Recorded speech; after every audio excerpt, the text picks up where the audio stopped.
The one thing that I think athletes are going to benefit from, and this is almost an impossible question for you to answer because it's going to make it sound like you're sort of selling your own product, but the one thing that's the benefit of having this precision in is the lack of taste fatigue that tends to come with the product. And I think that's because you've done so much extensive testing of all of your products, your gels, your hydration, under both situations of athlete fatigue and also high temperature. Yeah. So the sort of neutral element to it is probably going to help versus most people that have done an Ironman or half Ironman get really sick of the sweeter tastes that come with a lot of the other products. So I think it's going to make it a little bit easier to carry on drinking at the load that you need over the course of all those hours. Is that fair enough? Yeah, very much so. The reason we've never deviated to this point from having a single, very mild flavour to all of our drinks, and the taste is basically universal across the drinks, is that we spent an inordinate amount of time and energy tuning that flavour by testing it in a heat chamber and by testing it with athletes in hot conditions, and essentially trying to turn where other people seem to want to turn the volume up on flavour to make it stand out, we tried to turn the volume down to the minimum. It was like, what's the minimum amount of flavour that we can give this? And I can credit you actually with the comment you made once about it just gives your water a little bit of personality. You know, that's what we're aiming for with the flavor. It's not and the personality is very introverted on this one. Yeah. You know, this is not an extrovert flavor. And I love strong flavored drinks some of the time, but not when I'm doing, you know, for me, I'd rather have something plain, simple, and, you know, kind of get as much of it in as I can. I think this is important for athletes, and this goes beyond precision. When you think about what you're consuming on a race course, you're not trying to replicate what you want to eat at dinner or what your favorite dessert is. This is, and I think this helps the mindset, this is functional fuel and functional hydration. So the taste profile that you want is not offensive, that you can carry on drinking and you don't get tired of. And so you actually want something, in this case, to fly under the radar that isn't crazily salty, crazily sweet, whatever it might be. You know, I might love key lime pie or caramel flavor ice cream, but I don't want to have that at hour 10 of an Ironman. And I think that's the premise. But I know we're deviating, of course. Let's get into an action step then. Some of the practical side of stuff. We talked about some of the other stuff on course, and it should be clear this is a hydration deal that you've done. So you won't be delivering precision blocks, precision gels. They won't be at the aid stations. That will be Morton with their bars, gels, etc. So, yeah, go ahead. Go on. Sorry, what I was going to say, Matt, it's probably worth diving in at that point to just give you an overview of what's in those products, because Morton gels and Morton bars will probably, to my mind, they're available globally actually with Ironman. They've got a long-standing global deal, and those products deliver 25 grams of carbohydrate in a standard Morton gel, 25 grams of carbs in a standard Morton caffeine gel, along with 100 milligrams of caffeine. And the Morton solid bars, depending which one you have, it's around about 40 to 42 grams of carbohydrate in a whole bar. And I think those bars come in 2 pieces, so it'd be like 20 or so grams per piece. So it makes the maths, not too onerous to do, in that if you are aiming for something like 75 grams, which would be a typical amount for a lot of athletes to be aiming for per hour, you might do that through 3 gels, or through a couple of gels and 1.5 bars or something like that. And that's what's going to, I would imagine, if you're not carrying some of your own nutrition, which is a topic we should probably also talk about, but if you were relying on picking up fuel on the course and picking up drinks on the course, then you can tune your sodium and fluid intake using the pH 1000, and then independent of that, there's not a huge amount of sodium in the Morton gels. There's about 20 milligrams, I think, in a standard Morton gel, but that's a relatively, in the scheme of things, when we're talking about athletes taking several hundred or 1,000 milligrams an hour, that's a relatively small amount.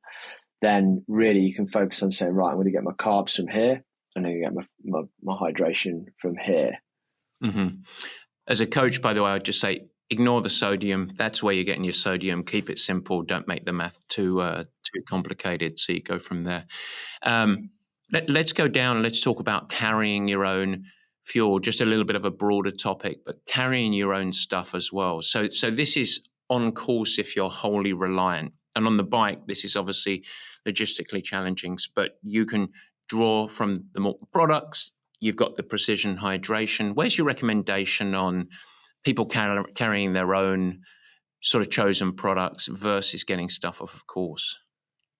I would say on the bike on an Ironman, there's a pretty big benefit to carrying most of your own calories if you can, and that's based around the fact that then you can use stuff that is tried and tested in training, and also that level of self-sufficiency means you haven't got to dice with the aid stations, especially if you're in a busy part of the course. If you're a kind of mid-pack athlete, those aid stations get pretty hectic. They're a risk factor for not getting what you need. They're a risk factor for crashing. They're a risk factor for all sorts of things that you don't want to, you don't want to be controlling. Like a lot of the pro athletes that we work with, they will try and be, apart from water, they will try and be entirely self-sufficient on the bike. So they've got all of their calories, all of their electrolytes, and they're just looking at taking fluids, they're just looking at taking additional water on board because that keeps it really, really low risk and really simple.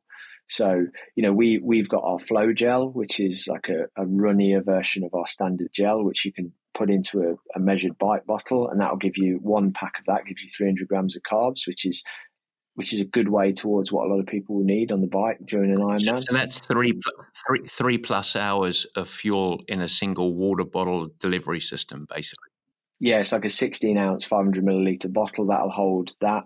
And usually, what we see a lot of athletes doing to keep it very simple is one of those, so 300 grams of carbs in the flow gel, and then topping that up with a range of energy chews and caffeine gels. If you're someone who wants to add caffeine to the regime, that's a relatively compact way of making sure you've got all your calories with you on the bike. Then you can start with your bottles. Apart from the one bottle that's got your flow gel in, you've got electrolyte drinks, or even, if you're going for a flow gel plus a high carb drink mix, you can start with that and then move on to picking a handful of gels up later on. What I would say is, though, even if you think you're going to be self-sufficient on your race nutrition plan, make sure you fundamentally understand exactly what's in all of the products that are on course, because if shit hits the proverbial, then you need to be able to adjust. We had a great example of that a couple of years ago with Leon Chevalier, who did Ironman Mallorca, went over a speed bump, lost half of his nutrition in a bottle, but quick thinking enough to work out, did the maths in his head, knew exactly how many grams of carbs were in that bottle, knew how much sodium, picked up the Morton and bits and pieces on the course and made up his numbers almost perfectly. But that was only because he knew exactly what he dropped and what he needed to pick up. You do need to be mentally, sort of switched on to those kind of possibilities in order to get it right. So that makes sense on the biking portion, and we talked about the options there. What about the run? The run is a different thing. You come on, you're not carrying a big backpack for the most part. So, what's your advice? Coming off the course, we've got the same situation in aid stations. You've got access to precision hydration across the run course. But any recommendations for people as they set up their plan? Yeah, I'd say one of the recommendations we usually make is, especially if you're someone, if it's a hot race, if it's humid, if you're a big sweater, and hydration is going to be a challenge on the run. A, you probably should have set yourself up well with drinking plenty on the bike, but B, don't be afraid to run out of transition carrying a bottle. As long as you dispose of that responsibly at an aid station where they allow you to, then really you'll probably have nailed that in the first 3 or 4 kilometers, the first 2 or 3 miles, and not a problem. It's a benefit because then you can have whatever drink you want, because to your point on taste fatigue, you can have anything in that bottle, and then that will help get you off on the right foot.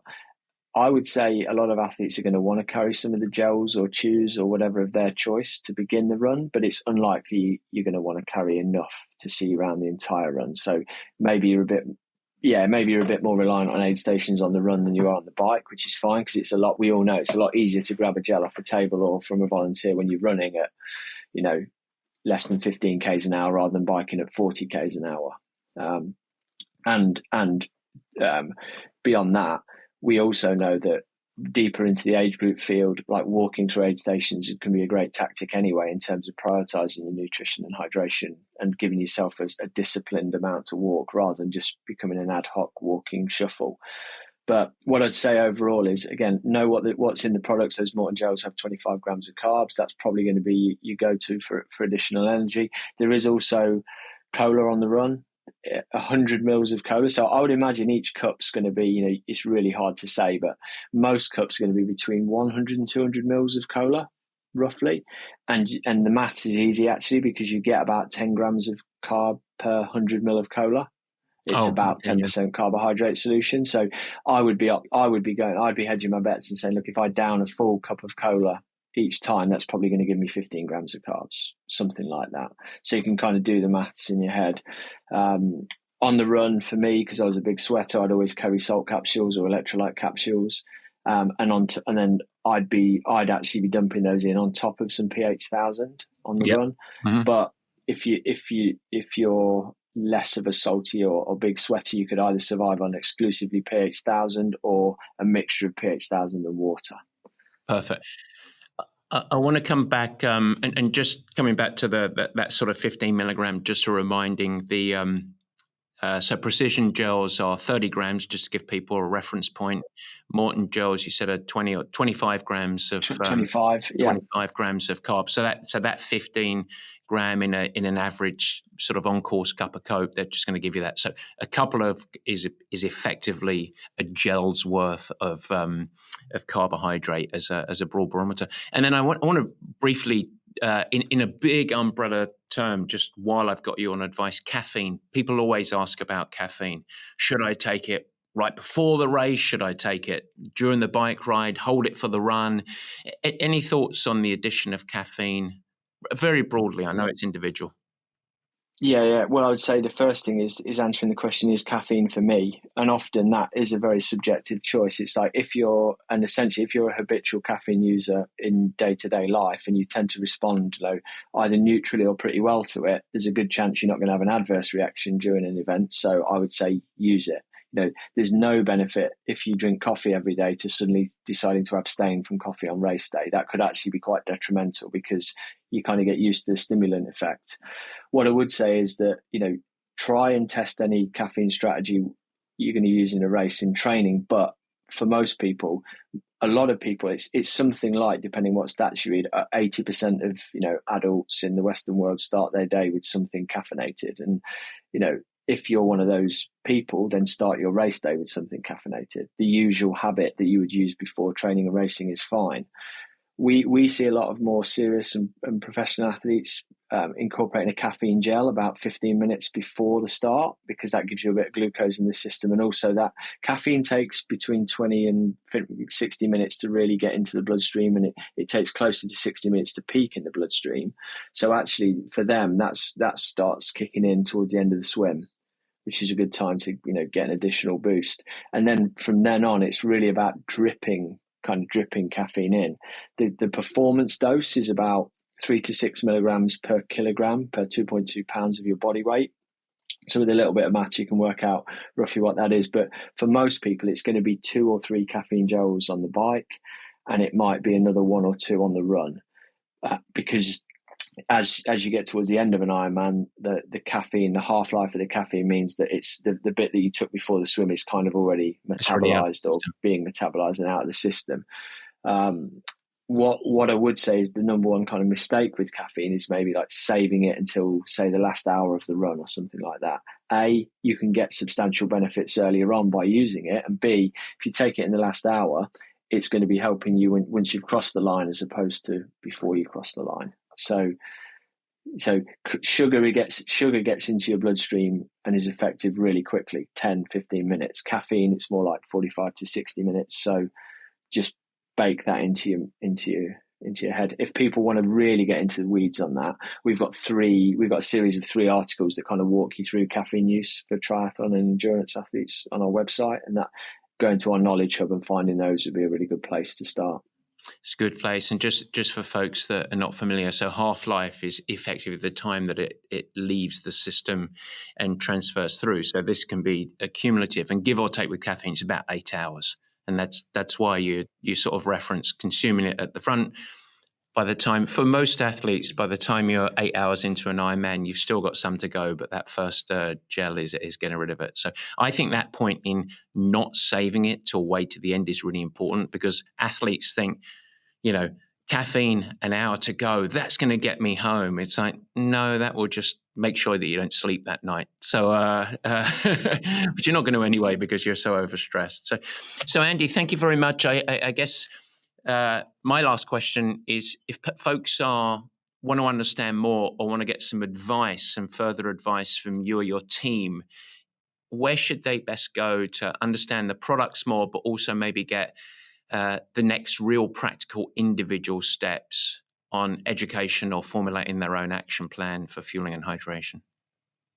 Yeah, and genuinely, Matt, this is the bit that we're most excited with, because as you well know, we're geared up to talk to a lot of athletes and help them with their nutrition plans. That is why we exist. So if they go to our website, Precision Hydration or precisionfuelandhydration.com, you can go to either of those. In the top menu bar, there's an Ironman landing page, which talks to you about everything that we talked about, exactly what's on course and that kind of thing. You can book a free video call with the sports science team, which, as we are saying in our blurb about this, is not a hard sell. It genuinely is not. We're not trying to sell you something. We're trying to answer your questions. Most of our team are sports scientists. A lot of them are athletes. A lot of them are triathletes who've done an Ironman or a 70.3. So you're going to talk to someone who understands what you're trying to do and wants to help you. If you're not the kind of video call type, just send us an email. We'll respond to it. Send us a DM on Instagram. We're open for business and we want to talk to you. So reach out. We've got a load of articles on our knowledge hub.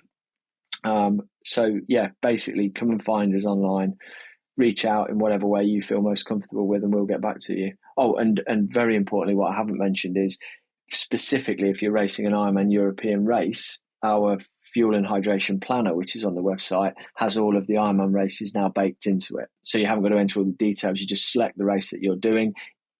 It knows what kind of weather conditions are likely to be happening. We can, give you some advice on your hydration and fueling strategy as a basis. So if you are relatively unsure at the moment as to even where you start, I would say start with the fuel and hydration planner. Fuel and hydration planner, and they're all in there. You choose I'm going to Nice or I'm going to Hamburg or whatever it might be, and then you've got all the specifics already inputted in there, which makes it very helpful, very simple. Yeah. So, well, best of luck for the year, and we're excited for this. We wish it was global, but we're glad this is a great first start, and thank you very much for all the work that you and the team do to help athletes ultimately be successful. So really appreciate it, Andy. Awesome. No, thanks, Matt. And thanks for helping us get the message out with this. As I said at the start, we're absolutely buzzing for this one, and it's great to be able to announce it and get it out there. Good stuff. All right, take care.